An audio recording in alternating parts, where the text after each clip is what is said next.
I'm Jamie Seeker, and this is What It Takes. Each episode, I sit down with real business owners to talk about their journey, the wins, the challenges, and everything in between. Let's dive in. Hello, everyone. How are you doing today? I'm so excited to have our guest on. You know how everyone's talking about AI right now? ChatGPT, automation, digital transformation, but very few people can actually show what making it work really looks like. And today's guest absolutely can. I'm sitting down with Greg Gillespie, the co-founder and principal at Collectiv. It's a data and AI consulting firm based in the Chicago area. He's been in the game since 2016 when he started his first data consulting company. And in 2019, he co-founded Collectiv, which has since made the Inc. 5,000 list 3 times. So what stood out to me is that Greg isn't only about flashy tools or trendy buzzwords. He's about helping midsize and enterprise companies get their hands dirty and actually make AI and data work. It's not just in theory, but in everyday ops. So he's got a background in electrical engineering, years leading data programs and industrial and utility sectors, and he brings a really grounded systems thinking approach to all of it. So we're going to talk AI, data, process management, and even get into how people, actual humans, fit into all of this. So if you're a business owner trying to scale smarter, build better systems, or avoid expensive mistakes when it comes to data and tech, this episode is for you. So let's jump in. Hi, Greg. How are you doing today? Hey, Jamie, doing all right. Thanks for having me on here. Yeah, so let's start from the beginning. Yeah. What pushed you to start your first consulting business back in, what was it, 2016? Did I get Yes. all those stats right? Yeah. It feels like it was just yesterday sometimes. Sometimes it feels like it was ages ago. But I got pushed into that because actually for a variety of things. So ever since I was like really little, my dad had me doing all types of entrepreneurial stuff. So mowing yards, odds and ends, doing things for, people. And I think that built some of my entrepreneurial spirit. And, as I went into the workforce, I always said, like, I want to do I want to own my own business of some sort. Well, that led to an opportunity through a layoff that I basically was laid off at the organization I was at. And I got exposed to Microsoft Power BI that year that I got laid off. And I was like, this is a great tool. I think there's some opportunity here. So instead of going to find another job somewhere else, I was like, you know what? I think this is my opportunity. I've been talking about this forever. Let's just kind of see what happens. And if it works, it works. If it doesn't, I'll go back to work for somebody else. And ended up working through a lot of ups and downs and roller coaster rides. I found myself, starting Collectiv in 2019, and it's really been a roller coaster ride since then, but it's been great. Like you said, we made that Inc. 5,000 list 3 times, but it's been with a lot of hard work and, great team members, great partners that have helped us get there along the way.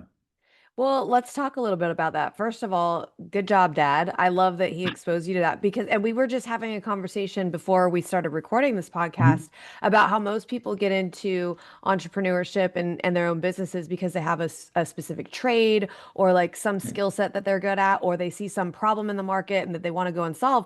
But you're like kind of the opposite. You very rarely do I talk to somebody who's like, oh, I've always, kind of had that entrepreneurial itch, in the back of my head. Like, that's really cool. So big ups to Dad on that.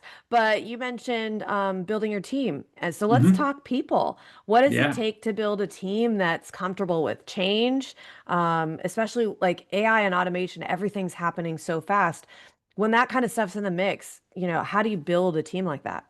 Oh, it's well, I'll start off by saying I didn't know how to build a team right away when I first started my organization. I was the individual that basically did everything, right? I kind of micromanaged, and that just came from I feel like that came from when you start your business. You have to do everything. You're wearing every hat, and then everything's got to be perfect. And quite frankly, I'm a bit of a perfectionist, and that doesn't help things when you're trying to delegate. So we run a system called EOS, and one of the things that they promote in there is called delegate and elevate. So in order for you to basically get yourself out of the business and start working on the business rather within it, you have to delegate tasks. And that was really hard for me. Luckily, I had a business partner that kept pushing me very hard to basically saying, you got to get this stuff off your plate so you can focus on other things that help you grow the business. And that starts with getting the right people around you, getting the right team, and really investing in them so they can do the things that they're great at and you can do the things that you're great at. So there's a lot of, ways I could kind of dive into this, but what are your thoughts around something like this? Have you had experience around it?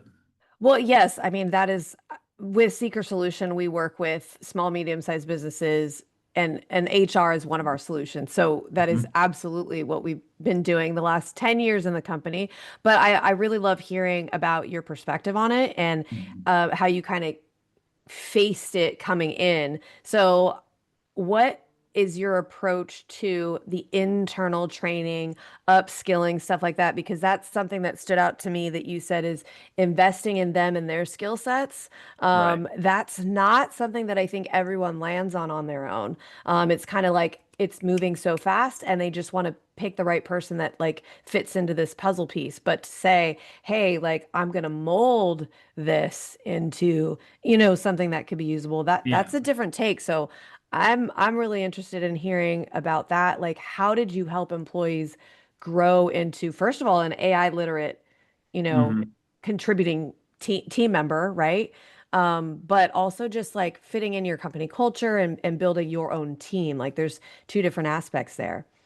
Right. So at first, I'll kind of take us back to the beginning of Collective of how we used to do it and how we're doing it now. And I Perfect. think we're Yes. starting to do it the right way, but I'm sure, if you talk to me in another 6 months, I'll, kind of take this piece of paper, crumble it up, throw it in the trash, and say, this is what we're doing now. But that's the life of entrepreneurship, I guess. So when we started Collective, we thought we were going to be able to run an organization on all contractors. So we started basically, all 1099s, and the idea of Collective was, is the way we came up with that name is we're going to collectively bring together all these 1099 contractors, and we're going to start doing all this work for all these clients out there. It was a great concept, but it was a pain to manage because with some contractors, some are bought in and some are only worried about their hours they're going to punch in and the hours they're going to punch out, and that's it. You can't get a whole lot of commitment. You can't get them to buy into company culture or anything like that. So we gradually started shifting to a W-2 based with, about 80% W-2s, 20% contractors. But that took us a while to get there, right? And along the way, we just started hiring people. We're like, oh, this person knows how to do Microsoft Power BI. This person knows how to do the Azure data stack. How do we just come on board and you're part of the team? But then what we weren't really looking for was the right culture, the right people that, that we want on the team that aren't just technical, but they fit well and they gel well with the organization. They actually have the core values that my business partner and I both have and see the entire organization needing to have in order to be successful. And we were starting to have a lot of problems. So even though we had W-2s, we went from the 1099 to the W-2 route. We were starting to see, like projects slipping, people showing up late, all these different things. And we're like, just what's going on here? How do we get this better adoption? And we I was sitting, so I mentioned we implement EOS, and we had put core values as a part of our organization a while back, and back in 2021. And I remember I was in Chicago one day, and I was walking along Lake Michigan, and I'm like thinking about these core values, and I'm like, it hit me like a light bulb, and I'm like, if these core values don't mean anything to me, if they're just a bunch of words out there in the ether, then how in the heck am I going to get the organization to adhere to them? How am I going to basically create a great team that can, work hard, have a growth mindset, be an empathetic and proactive communicator, and all these things that I think that is important to basically delivering a great project for a client or having a great organization to work at. How can I expect anybody else on the team to adhere to these things if I don't truly believe in them? So that basically boiled down to basically a long meeting where we all got together and we redid our core values. And then after we got these core values in place, we kind of started looking at everybody on the team and saying, does everybody kind of, fit these core values? And, not everybody did. But that didn't mean we were going to go off and fire everybody and say we're going to hire new people with core values. One, that's not who we are as an organization. But we did start changing how we operated, And eventually those individuals who did not adhere to those core values, they kind of just saw themselves out the door because the culture kind of led them out the door, right? And then what we started doing after that was starting to hire based on not just technical competency, but the core value competency, right? Yeah. And we started using tools like, if you've heard of tools like Culture Index, Predictive Index, things like that, we started using Culture Index. And what that allowed us to do is see, well, do certain individuals fit within the types of roles that they're in? Because the last thing we want to do is hire somebody and put them in a role that they're not going to succeed. So they might be great, they might be a great technical person, but are they a great consultant who is also technical at the same time? Because you have to hit all these different levels. And the last thing we want to do is put somebody in a role that they're not going to be successful, or at least not successful at Collectiv based upon who we are, what we do, and what our company is all about. So we started putting in these processes. We started making sure everybody was aware of like, these are your this is what is expected of you. This is, using these core values as not just something that you plaster on your website, but actually as tools. So anytime, a client issue comes up or a personnel issue comes up, we look at these things and say, well, where are we not doing correctly? Are we not having this growth mindset to where we're bringing solutions to the table? Are we not getting our timesheets in on time, which is kind of like a proactive communication thing? Are we not proactively talking with our clients, making suggestions before they come to us with them? So there's using these core values as a tool is kind of a way that we've helped us identify the right people and help them grow into the true consultant that they need to be here at Collectiv. And I know I haven't got to your other question about like, well, how do you get these individuals in and then cultivate them and help them grow to the next level? No, It's this is all part of the great. This is process, great. right? Yeah. So once we get them in, let's say we hire them in as a senior analytics consultant and they're doing a lot of Microsoft Power BI work, maybe some Microsoft Fabric work. They are basically paired up with their manager, and their manager's role is to really help them understand is here's where you're at today. Here's basically the path. Do you want to become a solution architect within, your specific role within the data analytics space? Do you want to bring that up and get that into a data platform, or you're doing more data engineering, transformation? Do you want to be a full-blown solution architect where you're working with pre-sales and you're helping sales? So we help identify that, and then we put training programs in place to where they can get to where they need to be, and then start exposing them to certain projects that are going to help them get there even quicker. So it's not just about training, but it's exposing them to things within the workforce, like within projects, within other areas, within inside of our business that helps them get there. So That is so good. there's a little bit more to that, I think, that I'm Yeah. probably missing out on. But for the most part, that's how we try to get people in that one match who they're supposed to be, like, or match who we're looking for, set them up for success right away, and then put a plan in place to help them get to where they're wanting to be as far as a professional individual. But also, I think that is a fair statement, who they're supposed to be or who they've been created to be, like their natural giftings and skill sets. I think that that is definitely a part of it. So there's that need that you have in the company and matching that with, the direction that they're going to. But I love that shift because we see that when I talk about working with businesses over the last, decade or so. One very common theme that I think businesses typically do is they have a need in the company and they hire to fill that need, which is Mhm. a simple answer to a problem, a simple solution. But what we do at Seeker Solution, and this was, previous to all of that work leading up to it, is that we've found that if we hire for culture and fit and Mhm. shared values, that's the foundation, and we train for skill set, that is a much better hire. And it might not be best in the short run, like right away. You can't hit the ground running like, hey, I need an expert in, whatever Microsoft program you guys were working on. Right.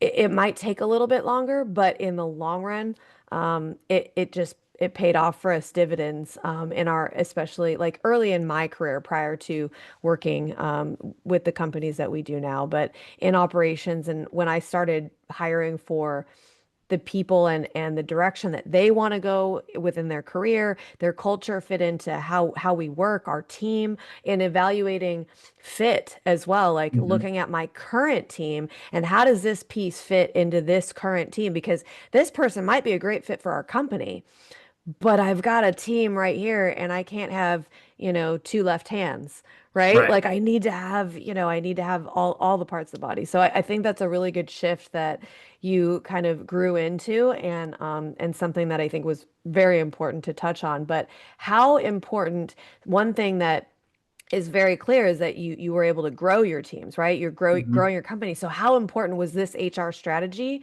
when it came to starting to scale your business? Yeah, it is extremely important. It still is, because you don't realize how much time and effort and actually cost goes into hiring the wrong person. Right. Yeah. That's another big thing. So when you're scaling and you need to get people on quickly, a lot of times you miss a lot of these things. And we did that when we were scaling quickly. We hired a bunch of people, and sometimes they weren't the right fit. Yeah. And then what ends up happening is those people exit the business either on their own or through some other way of leaving. And it just costs money. And if you would just spend a little bit more time up front putting these processes in place, you know, aligning your core values with your culture and hiring the right people right away, it saves you just a lot of heartache and stress at the end of the day. So I think we've got it right. We've got a pretty good process in place now. There are times that we have rapid fire hiring we have to go through, and we cut corners. Those cut corners usually come back to bite us in the rear end, but I think we got it about 85% of the way there, and hopefully we can keep buttoning that up as we continue to grow. Well, that's good. How big is your team now? Yeah, we have about 30 people, and then we're growing an offshore team as well over in South Africa. Awesome. So are you keeping to that like 80/20 that you landed on from the earlier years? It goes in spurts, but I think it just really depends upon the time of the year. So Yeah. in the consulting world, you have a lot of peaks and valleys, and it's really just dependent upon this how cyclical the business is. So, usually when we're on our peak and we have a lot of work come in, we'll hire some of our contractors that we know we can trust, and we'll bring them in. And then when we go down in that valley, when it is cyclical, then we'll let them go, and then we'll keep our full team on board. Wow, So. that's a really great strategy. Well, before I let you go, we ask every guest this one question in Yep. your own words. This is business owners tell all. So talk a little bit about those struggles that you, that you experienced along the way. What does it take to sit in your seat, make these kind of decisions, build these kind of teams? Let our listeners know what your take is on that. Yeah, there's a couple things. I think about this a lot because this question does come up a lot. And I think grit is kind of like the obvious answer. But I think commitment is there as well. Oh, Like if you're going to do this, like you do it, you go all in or you don't do it at all. There's no point of just kind of, half-assing it for lack of better terms. yeah. I remember when it was in 2018, and I was kind of seeing the trend of what was going on. It was right before we started Collective, and I kind of had a sit down meeting with myself, and I said, "Are you going to do this thing or not, Greg? Like, if you're going to do this, you got to get outside of your comfort zone, and you got to fully commit and give it everything you got to make this thing great." And I think that's what it did it for me. It's what allowed us to kind of get to where we're at today with Collective. But you got to fully commit because if you don't do it, then there's someone else out there that's committing more than you are, and they're going to surpass you, whether that's your competitor or whatnot. So that'd be my, I guess that'd be my 2 cents on what it takes to really be successful in this I industry. think that's a really good word. And I think too, the commitment to it also sustains you when times get tough because it's easy to kind of waver when you're Mhm. experiencing really big obstacles and hey, am I going to make it through this? But that commitment to, all right, well, we're just going to see it through. Like that's off the table of walking away, and I think that definitely can help you through that. It So sets the mindset of like, even when you hit obstacles and roadblocks, because everybody in this yeah, industry, some people call it ceilings, some people call it walls. You keep hitting your head up against it. And you got to have that grit and that commitment saying, like, I'm going to figure this out. And then eventually you plow through that ceiling or you plow through that wall and you're like, huh, can't believe that was so hard, but that commitment helps you get there, I think. Yeah, I love it. Being all in. I always love hearing from leaders who aren't just building cool companies like yours, but also helping other companies grow smarter. I Mhm. think your company, Collectiv, the work that you've done really shows that it's really powerful when you combine that kind of stuff. And I especially love the people first leadership. I think the fact that you've poured into your team and created the teams that the way that you have is also showing in the services that you provide and things like that. So if you Right. want to learn more about Collectiv or even get in touch with Greg, how do listeners find you guys? Yeah, so they can go to a variety of places. So the easiest place to find us is our website, which is gocollective.com without the E on the end. You can also connect with me on LinkedIn. So please connect with me on LinkedIn. We have a LinkedIn website, or I mean, sorry, a LinkedIn page you can follow Collective on. And then we have a YouTube channel that has a ton of content on it. So we're always pushing out content in our space, which is all around the Microsoft data stack, Microsoft Fabric, Power BI, as well as Databricks. So that's what we're all about. And then if you are going to be at FabCon here at the end of March, please see us there. We are going to have a booth. So if you're in the industry, if you're looking to see what Microsoft Fabric's all about, come and check us out.